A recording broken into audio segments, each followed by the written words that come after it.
The views and opinions expressed in this program are those of the guests and do not necessarily reflect the official policy or position of the hosts and creators of this program. This is the Pet Buzz. This is the Pet Buzz. Freshly collected with news, celebrity pet gossip, and the latest pet trends. The Pet Buzz gives you the latest 411 on everything pet related. Everything pet related. Hosted by Petrendologist Charlotte Reed and Dr. Michael Fleck. And here's the Dynamic Pet Duo.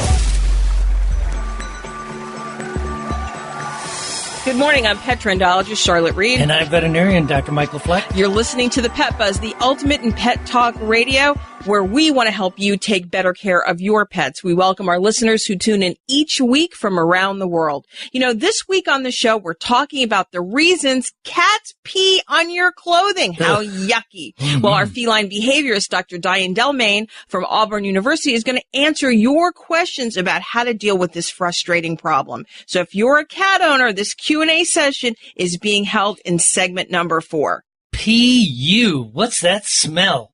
Well, our friend Tommy adopted a new pooch. His dog Chauncey is quite the digger, and as a result, Tommy found that his property should be called Skunk Hill. His new estate, Skunk Hill. Skunk Hill. In the wee hours of the Saturday morning, Chauncey got sprayed and ran in the house. Tommy spent the weekend trying to get the stench off the dog, his house, and all of his property.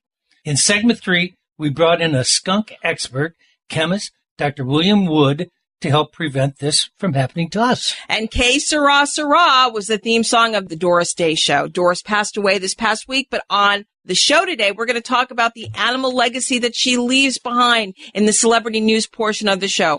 Also in segment 2 is Fleck's Facts. Dr. Fleck is talking about how to deal with the side effects of flea and tick medication.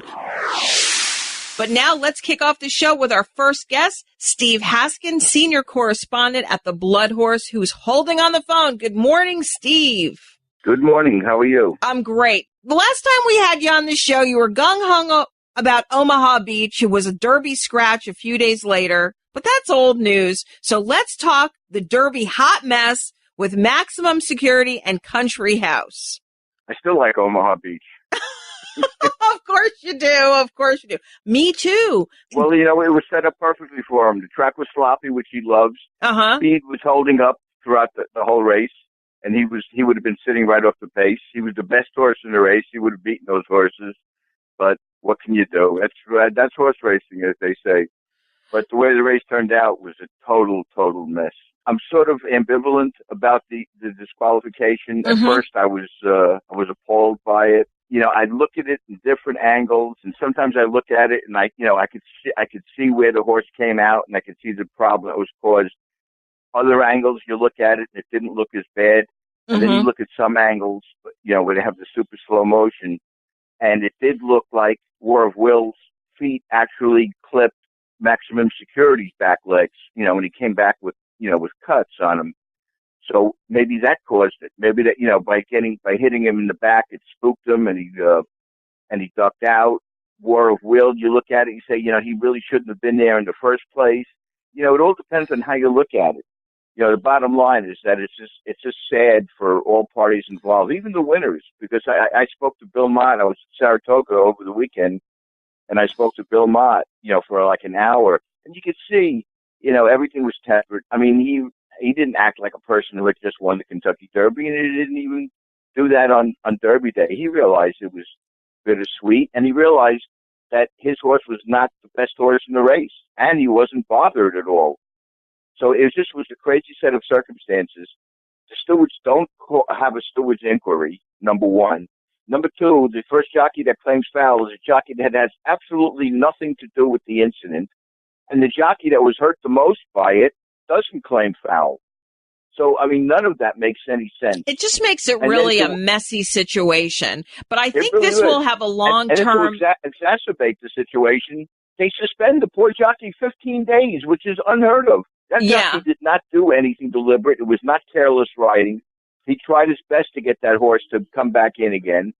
To suspend him 15 days, to me, is just saving their, quote, butt.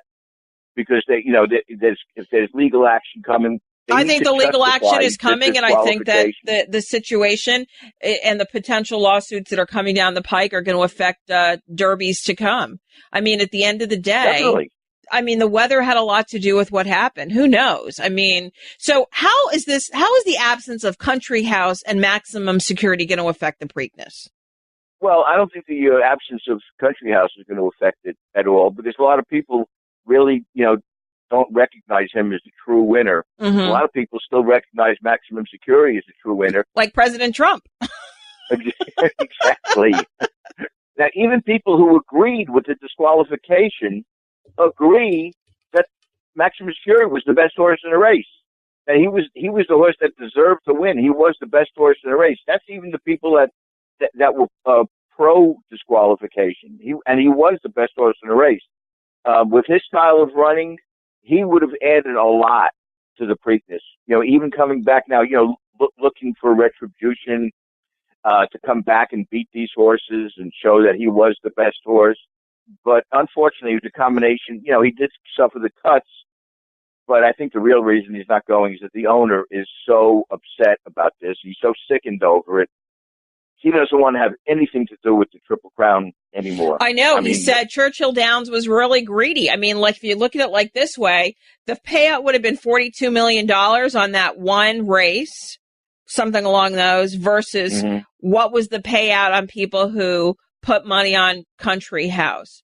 Anyway, I think a lot of Louisvillians are kind of upset because year after year, the weather is always horrible. You spend all this money for the tickets. And, let's face it, a sweatshirt at Churchill Downs is $88. I know everybody has to make their money. And it's gotten to the point where it's so ridiculous. Then you can't even enjoy the race because it's pouring down raining like it was this year, which means if you want to continuing to enjoy the derbies, you got to spend more money for a better ticket each year. You don't want your hat to get wet. I mean, I ran into Christine Moore. She's a dear friend of mine. She asked me what I was wearing. I said, honey, I'd love to wear one of your hats, but it's going to be a horrible day. So I'm wearing my old stuff, the old stuff back in the closet from years ago. But I mean, right. I think really what's really going to happen is I think that a lot of people are not going to be interested in the Triple Crown racing this year because of what happened. I think it left a bad taste in people's mouth. And I think a lot of people aren't going to want to go to the Preakness, let alone the Belmont. For sure. I mean, the Belmont, they're lucky if they get, 55, 60,000, which sounds like a lot, but compared to the 90,000 that they'll get and over 100,000 they used to get before they limited the crowd. But, what's ironic is that the TV ratings for the Derby was like the highest in like 25 years. For some reason, this Derby attracted a lot of maybe there's a lot of people that were brought in from Justify last year. I don't know, but a lot of people watched that race.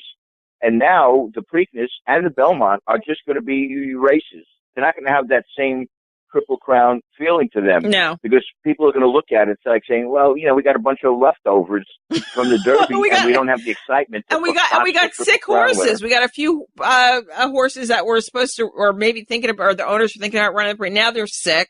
You know who I think is going to benefit, though? The one man who had so many. I think Bill Baffert might win the Preakness with one of his horses. And now, if you don't win the Derby, trainers don't want to come back in the Preakness anymore. No, they want to cash in. They want to cash in on those stud fees. Okay, I've got one last question for you. So, do you think the Preakness is going to move to Laurel Park? I don't know. I hope not. As a historian, I would love to see it stay where it is, but I understand the thinking. But, I've never really gone to Pimlico as a fan. I've always gone. I've always had all the amenities. I still like it. But I think that there is a pretty decent chance. The fact that they had to tear down part of the grandstand now because it was unsafe, and they really are trying to promote Laurel. And Laurel's in a much nicer setting. It's out in the woods. It's not quite as convenient if you're coming from the north. It's farther, it's closer to Washington than it is to Baltimore. But I think there is a good chance it's going to move. It's going to move there, unfortunately. But I hope not. Steve, it's always a pleasure having you on. How can we find you? You can always find me on bloodhorse.com. And anybody has a question, feel free to email me at sehaskin@aol.com. I'm more than willing to talk racing or answer anybody's questions. Well, that was Steve Haskin, our absolute favorite racing journalist. And if you're looking for me this weekend, you could probably find me at the Preakness. You want to stick around with us because a little later in today's show, Dr. Fleck and I are talking about how Walmart is turning up the heat on the pet channel by opening more vet clinics across the country. Look for that info in the global pet news portion of the show. But up next, we'll be chatting with feline behaviorist Dr. Diane Delmain about what to do with a cat who pisses on your clothes. As I always say, there ain't nothing in the world like cat piss. It just ruins everything.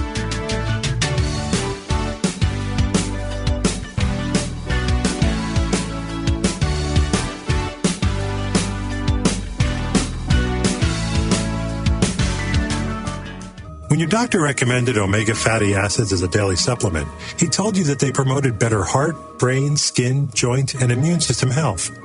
Well, doesn't it make sense for your pet to have the same health benefits? EpiPet Whole Fish Treat, an all-natural smoked fish supplement, is 100% bioavailable, bringing your pets the nutrients they need to keep them healthy and happy. To order better pet health for your dog or cat, visit www.epi-pet.com.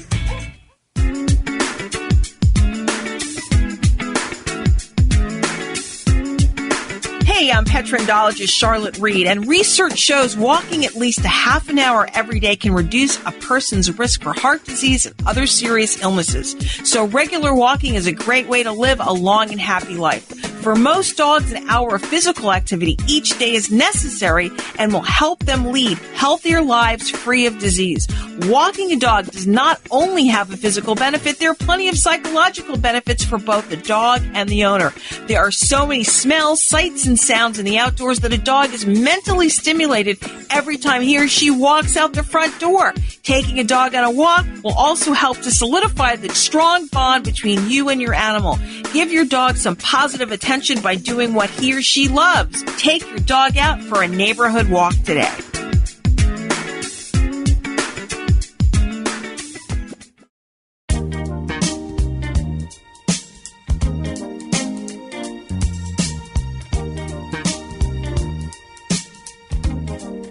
Welcome back, and thank you for joining us on the Pet Buzz this morning. This show is hosted by the dynamic pet duo. I'm Petrendologist Charlotte Reed. And I'm veterinarian Dr. Michael Fleck. You know, I was so touched this week because I want to remind everybody about Doris Day. Do you remember Doris Day? Oh, she was a sweetheart of mine. Well, Doris Day had a career that spanned through radio, film, TV, and perhaps most famously, the beloved sweetly innocent sex comedies of the 1960s, most notably with her dear friend and co-star, Rock Hudson. Well, this past Monday, she died. She was 97 years old. And after leaving CBS, that was the Doris Day Show. That was one of the last things she did. She started her own nonprofit, the Doris Day Pet Foundation, in the late 70s. And what I found so interesting about Doris Day and the Pet Foundation was she focused on the issue that meant the most to her, finding homes for the too many animals that were being destroyed simply because there weren't not enough good homes. And one star famously was quoted as saying, "We all had at least one of those Doris Day animals. If you would see Doris on the street or in the studio, chances are you would end up with some homeless cat or dog Doris was sponsoring." She used to carry photos around of the animals who needed homes, and then once you agreed to take one, she'd actually come over to inspect your house to make sure you were up for it. And you know, isn't it interesting that foundation is the one that announced her death? Yeah. I also heard a story about Doris and her love on animals on the set of the Hitchcock film while they were filming in Morocco. Mm-hmm. The Man Who Knew Too Much, with fellow animal lover Jimmy Stewart. Mm-hmm. She surprised everyone, and she said she wouldn't work unless the emaciated animals on or near the set received proper care. So they responded to her concerns, and the production company promptly set up a feeding station for the goats, lambs, horses, cows, dogs, cats, and all the animals. Doris, of course, supervised the care and feeding and was happy with the results and finished the movie. Okay, well, to complement the Doris Day Pet Foundation, she formed the Doris Day Animal League in 1987, a national nonprofit citizens lobbying organization whose overriding mission is to reduce the pain and the suffering of non-human animals through legislative initiatives, education, and programs to develop and enforce statutes and regulations protecting animals. In 1995, Doris and the Doris Day Animal League founded Spay Day USA, which is now known as World Spay Day under the auspices of the Humane Society of the United States. This annual event has reached global proportion, has helped spay and neuter more than 1.5 million animals in the first 15 years since its inception. In 2007, the Doris Day Animal League merged with the Humane Society of the United States for an even greater legislative voice in Washington. What amazing work she did. She will always be remembered. And I want to say rest in peace, Doris, and Godspeed. Well, now let's move forward with Fleck's Facts. Welcome to Just the Facts. Just the Facts. Fact or fiction? Just the facts, ma'am. Your challenge is to separate what is true from what is false. This is going to take long. You got the time. Today we're going to talk to you, Dr. Fleck, about what you need to know about flea and tick medication. You know, hundreds of pesticides, repellents, and growth inhibitors are available to protect your pet from flea and tick bites. Some of these products are available and can only be bought from veterinarians, while others can only be bought over the counter. So flea and tick products range from pills given by mouth to collars, sprays, dips, shampoos, powders, and spot-on liquid products squeezed onto a dog or cat skin, usually between the shoulder blades or down the back. Wow, I didn't realize there's so many flea and tick products. Well, a few spot-on products are even available for flea control in ferrets and horses. Can you believe it? But are all flea and tick products safe, Dr. Fleck? Are they safe for our pets? They can be, but some pets have gotten very ill and others have died from some of the flea and tick products because for some animals, they may be a little too toxic. Wow. Well, I'm glad we're here talking about this. Okay. So my first question really is, when getting flea and tick products, what's the first thing that a pet owner should do? Read the instructions. Okay. And read the instructions and read the instructions. Okay. And apply only as the instructions indicate. So the pet owner needs to take the time to carefully read all the label, package inserts, and any accompanying literature to make sure they're using the product correctly. If you don't understand the wording, ask the vet or call the manufacturer. That's a great idea. Even if you've used the product many times before, read the label each time because the directions or the warnings may change. Then follow the directions exactly. If the product is for dogs, don't use it on cats. That's real important. Mm-hmm. Or any other pets. If the label says use weekly, don't use it daily. Mm-hmm. If the product is for the house or the yard, don't put it directly on the pet. And I've heard about those mistakes before. Okay, so what happens? Is it possible for a pet to have a reaction to flea and tick medication? And what should pet parents do if your pet does have a reaction? Yes, they can have a reaction. So you need to monitor your pet, for any side effects after you apply product. That makes sense, okay? So monitor your pet for the side effects after applying the product, particularly when using the product on your pet for the first time. Yeah, that's a good point. Symptoms of poisoning include maybe poor appetite, depression, vomiting, diarrhea, or lots of times they'll see excessive salivation. Okay. If your pet experiences a bad reaction from a spot-on or a rub-on product, mm-hmm. immediately bathe the pet with mild shampoo, rinse with large amounts of water, and call your veterinarian immediately.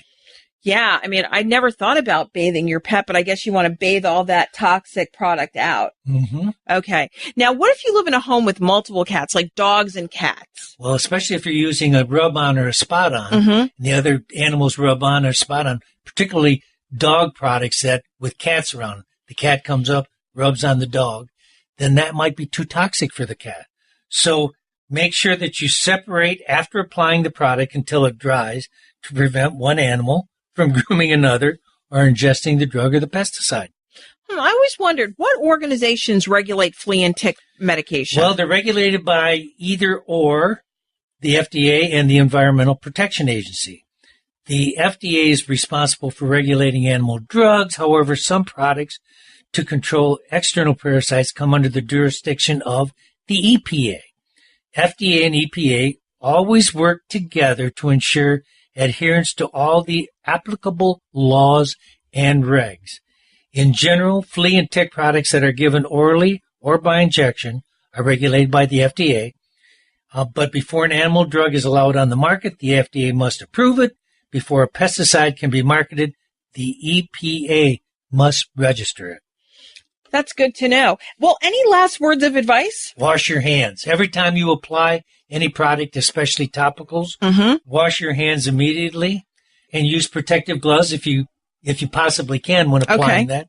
And store products away from food and out of the reach of everybody.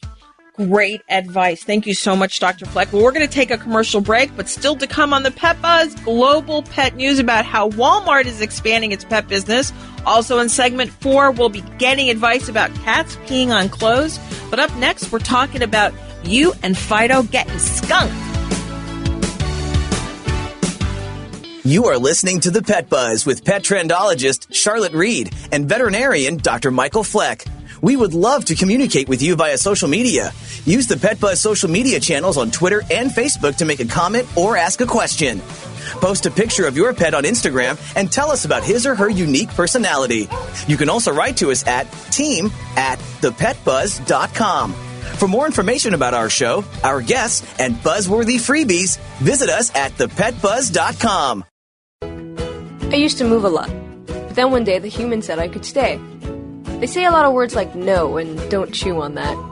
And sometimes brother and sister get mad at me for pulling their tail or biting their ears. But at the end of the day, when I snuggle up with Mr. Piggy, it's good to know I have a home. Make a dog's day. Adopt. Does your pet have dry, flaky, and itchy skin? Do you find yourself visiting the veterinarian repeatedly because Fido or Fluffy has skin allergies or ear infections? EpiPet to the rescue. Developed by a veterinarian, EpiPet is a revolutionary, high-performance skin and ear care product line made with the finest natural ingredients. EpiPet, for you and your pet, means better pet health. For more information, visit epi-pet.com.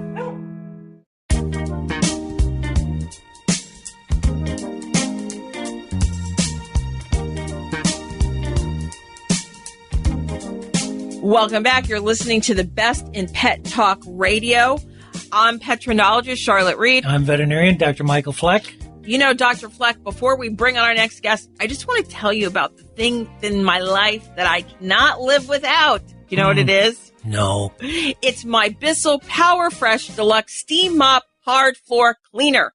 As a pet owner, we need to keep our floors free of bacteria and harmful chemicals, and we can do this with the Bissell Power Fresh Deluxe Steam Mop. It uses hot steam to loosen the stuck-on dirt, while a spot boost brush eliminates the difficult messes for faster cleaning. This Bissell Power Fresh Deluxe allows you to actually choose the right amount of steam to get the job done. It is about $80, and it's worth every single penny of it. So refreshing. I'm glad it's the most important thing in your life. I have to say, it's really how I start my day. Vacuuming and steam cleaning the kitchen floor after the pets eat their meal. I mean pets can be really dirty. You mean our 7 dogs and 1 cat? Our 7 dogs and 1 cat. Mm-hmm. Okay, well, thanks for letting me share my I likey of the week with y'all. But, you know, with warmer weather, many of us like to hit the hiking trails on the weekends. I'm sure that you won't be doing that, Dr. Fleck, because you have to work. Yes. Or taking a long walk around the neighborhood with the dog in the evening. But like many people, what would you do if you see a skunk? Run. You'd run. A lot of us would stop in our tracks for fear of being sprayed. Run. And joining us today to talk about skunks and what to do if you get sprayed by these animals is Humboldt State University Emeritus Professor Dr. William Wood, who taught organic and general chemistry. His research is centered in the area of chemical ecology, specifically how plants and animals use chemicals to convey messages. Wow, that must have been smelly research. Dr. Wood, good morning, and thank you for joining the Pet Buzz. Well, thank you. I'm glad to be here. So was it really smelly research, Doctor? For species it wasn't as smelly as it could have been because I used fume hoods the whole time. Oh, cheater. And so worked inside those and with gloves so I didn't get any on my hands. Okay. Can you imagine going home smelling like skunk? Brutal. So what are the benefits of skunks to the environment? Well, skunks are a small carnivore, and they eat insects. I actually have them come to my lawn at my house and dig down and eat the grubs that would eat the roots of the insects, so they actually help the lawn. Some of the Native Americans around here really like the spotted skunk around their houses because they eat mice. Okay, I don't think that's for me, but, moving on. So when and where would a human encounter a skunk? Is it like during the day? Is it on the hiking trail? Is it at night? At night, and I would say mostly because they're nocturnal, usually in suburbs, not out in the woods as much, because people are always now putting out cat food for their cats outside their doors. Interesting. So what should you do if you encounter a skunk, and what does a skunk do before he sprays? Well, usually they'll warn you with their tail up. In fact, they'll put their tail up many times just if they recognize you're around. But I've met skunks. I've never been sprayed, but I've met skunks very closely out in the woods. And skunks can turn around so they are facing you and have their rear end towards you where they can spray. So they can get a good shot at you. And I was about 4 feet from this one, and I backed away slowly one way, and it backed away slowly other. So I would just say, don't startle a skunk or rush at it. It's just slowly walk away if you encounter a skunk. Yeah, I think that's a little hard, a little bit more difficult. It's one thing if you're by yourself on the hiking trail, but if you're with your dog, maybe he starts to bark. I guess you need to tell him to be quiet and back up, learn the backup command. Dogs, they look at dogs as predators, and so that's an entirely different thing.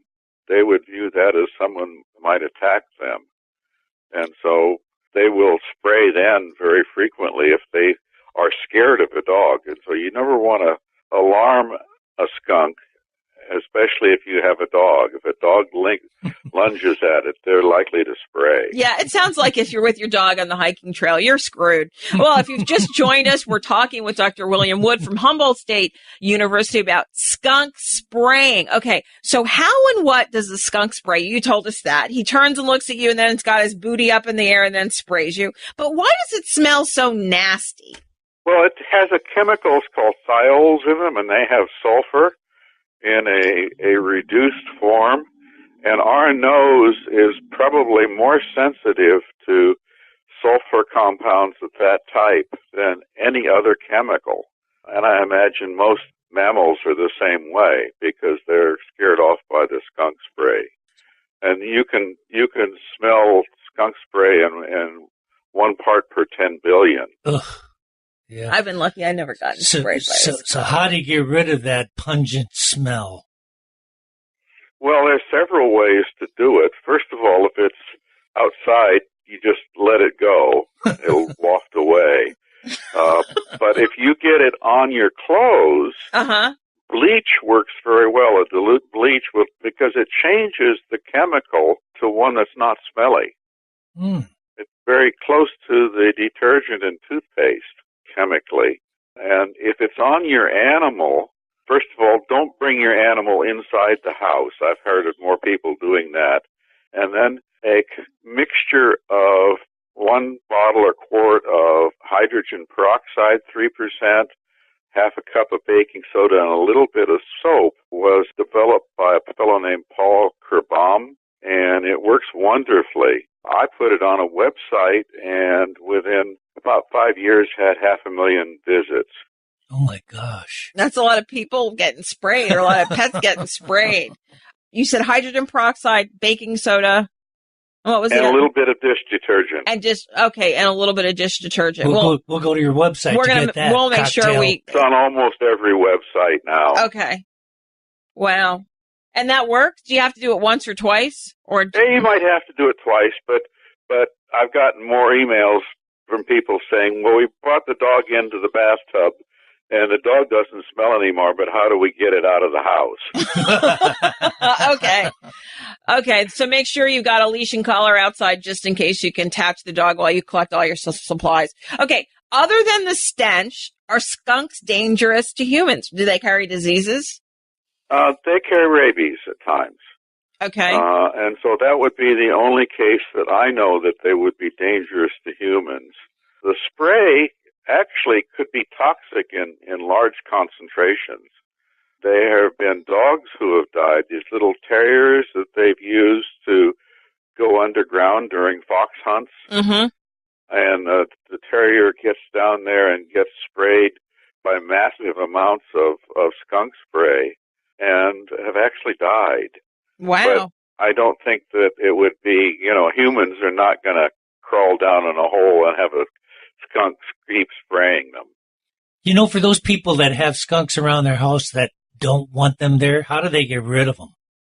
There's a number of things that to get rid of skunks around houses is, first of all, they like living under the houses at times. And so the best way to keep them from living under your house, if you know that they're there, is to put a light under there at night. And so they will leave during the night and then come back and decide they're going to go sleep someplace else. But the other thing to keep them away from your house is don't put cat food outside. Yeah. I've had friends do that, and I've also had friends having dinner in their house, and a skunk will come through their cat door and, eat the cat food that is there in a dish by the cat door or next to their dining table while they sat very quietly, and then go on out the cat door. How frightening. That is so frightening. Imagine if you're having a dinner party and a skunk just come. What is it? Guess who's coming to dinner? Oh, boy. Well, thank you so much. We had a lot of fun, and we learned a lot about skunks. Well, everyone, that was Dr. William Wood, Emeritus Professor at Humboldt State University. What's next? When we come back, we'll fill you in on PetBuzz Global News and how to deal with your cat peeing on your clothes. All right, Cherry, the courtship is over. You are my peanut. I am your brittle. You are listening to The Pet Buzz with Petrendologist Charlotte Reed and veterinarian Dr. Michael Fleck. We would love to communicate with you via social media. Use the Pet Buzz social media channels on Twitter and Facebook to make a comment or ask a question. Post a picture of your pet on Instagram and tell us about his or her unique personality. You can also write to us at team@thepetbuzz.com. For more information about our show, our guests, and buzzworthy freebies, visit us at thepetbuzz.com. Warmer temperatures mean more time outside. You have sunscreen for yourself, but what about Fido? According to the American Animal Hospital Association and the American College of Veterinary Dermatology, pets need sunscreen too. Use EpiPet Sun Protector, the only FDA-approved pet sunscreen on short-haired, light-colored, hairless golden retrievers and other dogs susceptible to skin cancer. Contained in a sports bottle, EpiPet allows you to turn the bottle upside down, making it easier to spray your dog all over to protect your dog from the sun all day and every day. Visit epi-pet.com.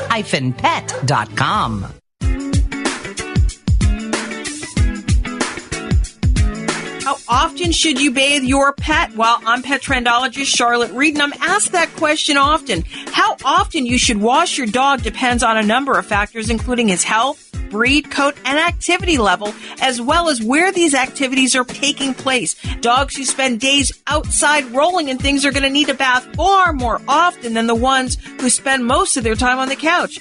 Or you can always take the smell test. If your dog walked into the room and you can smell him, it's time for a bath. Make sure when it's time for a bath, you gather up all the supplies, including a non-slip mat and plenty of towels. Use shampoo formulated for dogs and turn your cell phone off to avoid distraction. And if you have a dog that hates getting a bath, smear some peanut butter on the bathtub wall and let him lick it off while you bathe him. Then he'll know bathing can really be a treat.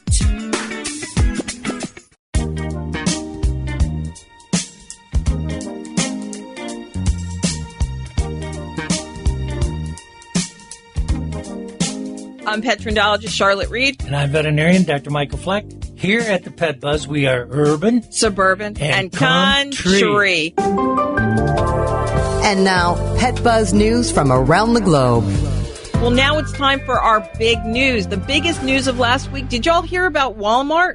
Walmart is opening up a dozen more veterinary clinics in its stores and launching its first online pet pharmacy, hoping to lure more U.S. pet owners who are spending billions of dollars each year on their dogs and cats. I didn't even know Walmart had vet clinics. Did you? No, I didn't. Well, the biggest retailer in the world already operates 21 veterinary clinics in its stores across 6 states, but over the next 12 months, it will grow that number to 100. It'll start the expansion by opening 9 new clinics in the Dallas-Fort Worth area. There, pets can receive vaccinations, care for minor illnesses, and other routine exams. Walmart also will launch an online pet pharmacy, WalmartPetRx.com, rivaling PetSmart's e-commerce business, Chewy.com, which also has an online pharmacy unit. Walmart will also bring the 30 most popular pet medications to its 4,500 in-store pharmacies, making them available for same-day pickup. Its website will offer low-cost prescriptions for dogs, cats, horses, and livestock from more than 300 brands. I think that's going to be a real competition to local veterinarians. Great for the consumer. You think so? Oh, I think so, yeah. Well, just so you know, we post pet news every day on our social media channels. This way you won't miss any breaking news. Check us out at ThePetBuzz on Facebook and Twitter. Is our next guest on the phone yet? Okay, great. Well, our next guest is going to talk about common cat problems.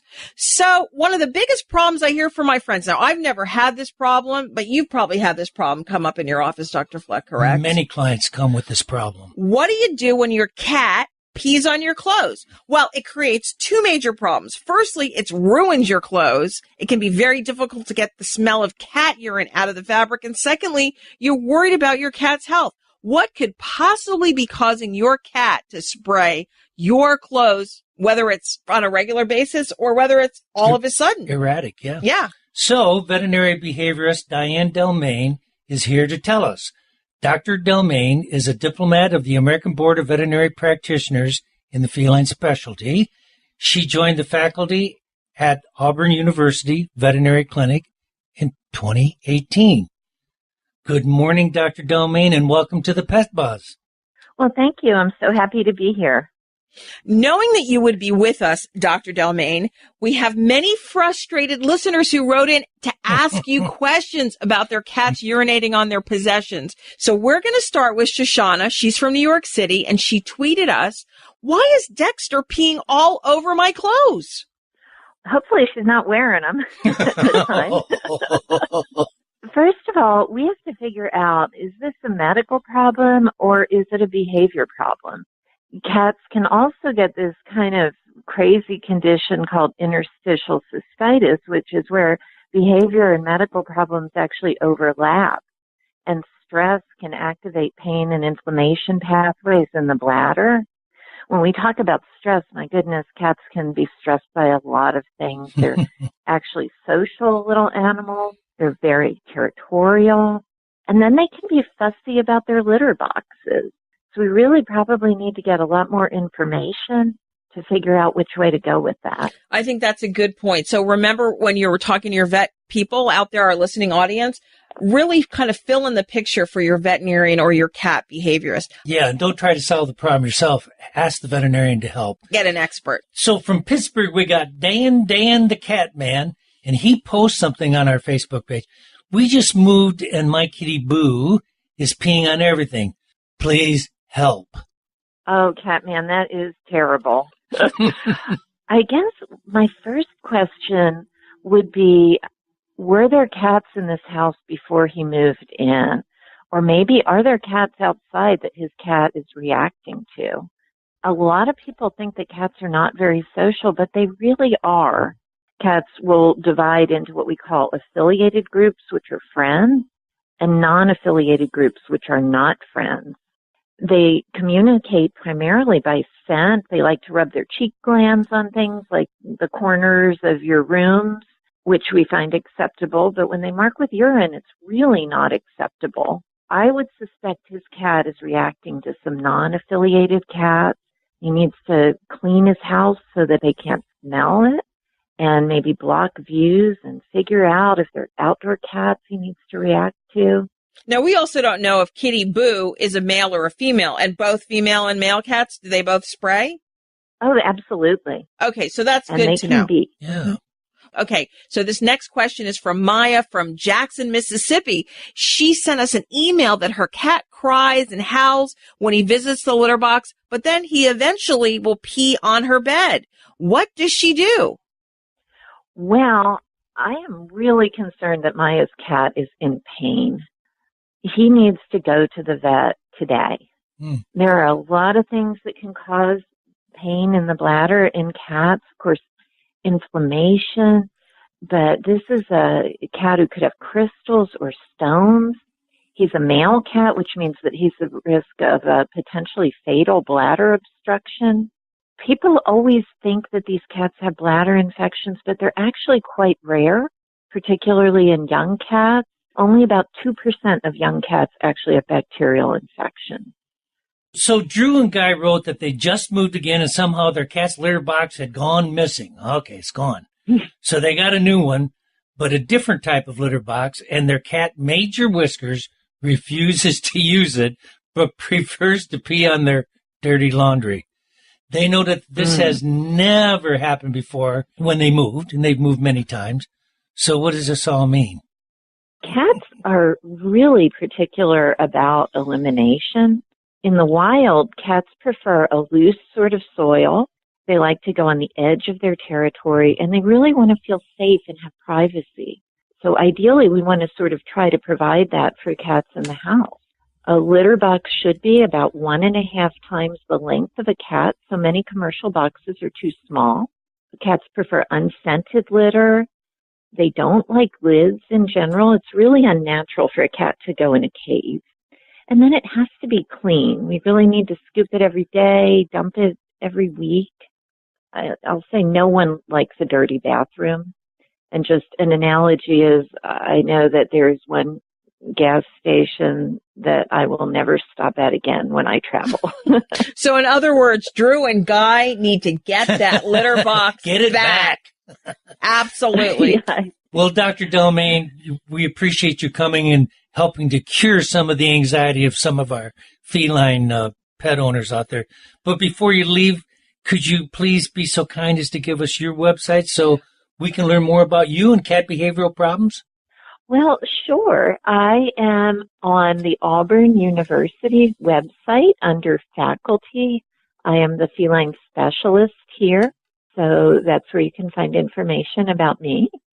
Great. Thank you so much for being with us. That was veterinarian Dr. Diane Delmain of Auburn University Veterinary Clinic. Well, that's the bell signifying it's time to wrap up the show. Before we go, we want to give you a preview of next week's show. So next week, we're going to talk about Brexit, canine brucellosis, and pet allergies. And Dr. Fleck, before we go, can you thank our guests? Special thanks to our guests, Steve Haskin, Dr. William Wood, and Dr. Diane Delmain. And of course, we must always thank our sponsors, the Animal Medical Center of Bradenton and EpiPet, making better skin, coat, and ear care products for healthier pets everywhere. So if you have a question, write us at team@thepetbuzz.com. We'll cover it on our next show. And just so you know, you can follow along on our social media channels as the show airs. And if you've missed any portion of this show, visit our social media channels and listen to the linked podcast on Monday morning. Most importantly, remember, we're here each week to help you take better care of your pets. Peace out and pet love. Goodbye. Thank you for listening to this episode of The Pet Buzz. The Pet Buzz is hosted by the dynamic pet duo, Petrendologist Charlotte Reed and Dr. Michael Fleck. Tune in each week for the latest 411 on everything pet related. Visit our website at www.thepetbuzz.com. Learn more about us, the show, and our guests. Warmer temperatures mean more time outside. You have sunscreen for yourself, but what about Fido? According to the American Animal Hospital Association and the American College of Veterinary Dermatology, pets need sunscreen too. Use EpiPet Sun Protector, the only FDA-approved pet sunscreen on short-haired, light-colored, hairless golden retrievers and other dogs susceptible to skin cancer. Contained in a sports bottle, EpiPet allows you to turn the bottle upside down, making it easier to spray your dog all over to protect your dog from the sun all day and every day. Visit epi-pet.com. Hey, did you know 2.4 million loving cats and dogs in shelters and rescues need our help to find a home? Let's go to theshelterpetproject.org and meet if you are in a shelter near you. Harlow. Oh, she's one great listener and loves to hear all your stories. My kind of cat. Cerulo is a sweet, goofy boy who's eager to please. Sounds just like another dog I know. So go to theshelterpetproject.org, search your local shelters and rescues, and go for a cuddle with your next best friend. Adopt.